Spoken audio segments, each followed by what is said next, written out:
Genghis Khan emerged as the indomitable force behind the creation of the Mongol Empire, a realm that would echo with the thunder of conquest from 1206 until his departure in 1227. Originally known as Temujin, he ascended to the title of Genghis Khan, a name that resonated with the lofty meaning of universal ruler, after successfully uniting the scattered Mongol tribes under his banner. The annals of history, however, paint a brutal tableau of Genghis Khan's ascent. His campaigns of terror, utterly ruthless against his adversaries, left countless innocents slaughtered, numbering in the millions according to the chronicles of medieval scribes. Genghis Khan's ambitions knew no bounds. His swift-moving armies carved a path of conquest, striking the Xia and Jin states, venturing into the heart of Song China. Yet, his gaze extended beyond the eastern horizon. His forces surged westward, engulfing Persia, Afghanistan, and reaching even into the vastness of Russia. Behind the fearsome reputation, however, lay a strategic mind and able administrator. Genghis Khan not only introduced writing to the Mongols, but also formulated their first law code. Trade flourished under his reign, and a beacon of religious freedom illuminated the Mongol world, where all religions were permitted to practice freely. The foundations of a colossal empire were laid, and under the stewardship of his successors, the Mongol realm would eventually span 1/5 of the globe. The tapestry of Genghis Khan's life unfolds through the secret history of the Mongols, a chronicle with hints of fantasy, crafted in the early 13th century. Born Temujin to aristocratic parents, the exact year of his birth remains shrouded in uncertainty, with scholars speculating between 1162 and 1167. Legend weaves tales of an ominous omen. An infant born clutching a clot of blood in his right hand. His mother, Huilun, and father, Yishuge, a tribal leader, arranged a marriage with Bort, daughter of the influential Mongol leader De Susin. However, fate took a cruel turn. Yishuge, poisoned by a rival, left 9-year-old Temujin and his mother abandoned on the unforgiving steppe. In a tale of resilience, the outcast family forged a life from the land, overcoming abandonment and adversity. Yet, the shadows of misfortune deepened. Temujin, now a young boy, faced capture by a rival clan leader. The catalyst, perhaps, was an incident involving the death of his older half-brother, Bektar. In the cloak of night, Temujin orchestrated a daring escape, rallying the loyal followers of his father. Guided by destiny, he aligned himself with Togrul, chief of the Karaite, a tribe his father had once aided. The threads of fate wove a reunion with his promised betrothed, Bort. Temujin's leadership prowess shone as victories over local rivals swelled the ranks of his army. The nomadic tribes, disparate yet linked by kinship, bowed before Temujin's might. Through a web of alliances, forged in the crucible of diplomacy, generosity, and relentless force, he became the dominant leader. His unyielding ambition united the nomadic tribes of Central Asia, a realm composed of distinct yet interconnected clans. Temujin's rise was not without brutal strife. Tribes faced a stark choice: join his formidable army or face obliteration. His battlefield magnanimity, a rarity, elevated men of valor even from the defeated ranks. Jebe, a warrior who withstood a cavalry charge and felled Temujin's own horse, earned the esteemed position of general, a testament to courage recognized even in adversity. As the tide of time unfurled, Temujin's unstoppable march towards greatness reached a pivotal juncture. Over a decade of relentless battles against formidable rivals, the Tartars, Karaids, Naimans, and Merkids forged a legacy of conquest. The Mongol tribes convened at the Karelin River in 1206, a momentous gathering known as the Kurultai, where they formally declared Temujin as their leader. Bestowed with the title of Genghis Khan, signifying universal leader, he now stood at the helm of a confederation united under a single banner. The grand design crystallized in Genghis Khan's mind was to meld this newfound power with the traditional Mongol prowess in horsemanship and archery. The goal was not merely to overcome traditional rival states, but to birth an empire that would cast its shadow over the wealthiest realms of Asia, notably China.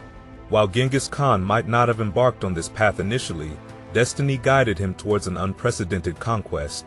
Despite the elevation to the esteemed title of Genghis Khan, he chose to remain tethered to his nomadic roots, dwelling in the vastness of a portable wool-felt tent, a yurt. The nomadic way of life persisted, with no permanent settlements or towns until the Mongol Empire established its dominion. However, Genghis Khan charted new territories of progress. The Mongol language, hitherto a spoken tongue, was transformed into a written script, borrowing from the Uyghur Turks. This innovation birthed the Yasa, a comprehensive law code detailing specific punishments for various crimes. In the realm of communication, a groundbreaking postal system emerged. Horse-riding couriers traversed vast distances with speed, armed with regular stations for sustenance, rest, and horse changes. This network proved invaluable for swift transmission of military intelligence during campaigns. Straying from the Mongol tradition of forming divisions based on tribes, Genghis Khan bolstered his personal security. The elite bodyguard, known as Kesiktin, expanded from 800 to 10,000 men. Loyalty was woven into its fabric through diverse compositions and recruitment from the sons and brothers of senior commanders. This corps would play a pivotal role, not only in battles but also in the administration of conquered territories. Genghis Khan's military strategy was a symphony of advantages. The Mongols, masters of archery with far-shooting composite bows, boasted a formidable cavalry. Their horses, sturdy and agile, enabled days of relentless riding with minimal provisions. With both light and heavy cavalry at their disposal, and each rider having a string of up to 16 spare horses, their maneuverability spanned vast ranges. Not confined to their own tactics, the Mongols embraced enemy strategies, adopting technologies such as gunpowder missiles and catapults. Adaptability was their hallmark, reflected in the diverse origins of Genghis Khan's ministers and commanders, representing over 20 different nations. Beyond sheer military might, Genghis Khan's astuteness lay in exploiting internal divisions among enemies, sowing seeds of discord to weaken alliances. Spies and merchants played crucial roles in gathering intelligence. Motivated by the promise of booty, Mongol warfare unfolded with a singular purpose: conquest. Victorious commanders reaped rewards of vast lands, while the great Khan received tribute from vassal rulers permitted to retain power. Once the Mongol hordes mobilized, their indomitable force proved an unstoppable juggernaut, leaving a trail of conquest that echoed across the ages. Genghis Khan's insatiable thirst for conquest knew no bounds as he set his sights on the Jin state, a formidable Jurchen dynasty controlling northern China. The years 1205, 1209, and 1211 witnessed thunderous Mongol invasions, with armies boasting swiftness and precision. The Jurchen, though fielding vast numbers, succumbed to the Mongol onslaught. Genghis Khan, employing cunning tactics, would sack a city, retreat, and let chaos consume the Jurchen as they reclaimed it. Cities faced repeated pillaging, and the terrorizing of citizens, using captives as human shields, left an indelible mark on the land. Amidst the Jin's internal strife, corruption, natural disasters, and political assassinations, a peace deal was struck in 1214. However, when the Jin moved their capital south, Genghis Khan perceived it as a breach of vassalage and resumed hostilities in 1215. The beleaguered Jin rulers, facing an unrelenting adversary, were forced into a further retreat. Simultaneously, the Mongol war machine turned its gaze towards the Tangut state of Xia in 1215. In an ironic twist, the Song dynasty, rather than forging an alliance with the Jin, aligned with the Mongols. Over the next decade, relentless Mongol campaigns razed around 90 cities, absorbing disgruntled Chinese and Khitan soldiers into their ranks. Despite a Song counterattack in 1215 and the capture of Beijing, the Mongol juggernaut pressed on, invading Korea and launching further assaults on China, culminating in the collapse of the Jin state in 1234. Not content with the impending fall of China, Genghis Khan redirected his forces to the southwest, unleashing a torrent of conquest on Turkestan, Uzbekistan, and Iran between 1218 and 1220. The Khwarezm Empire, the target of his wrath, fell victim to Mongol fury. The Shah's refusal to submit led to ruthless vengeance, with cities decimated, populations massacred, and irrigation systems annihilated.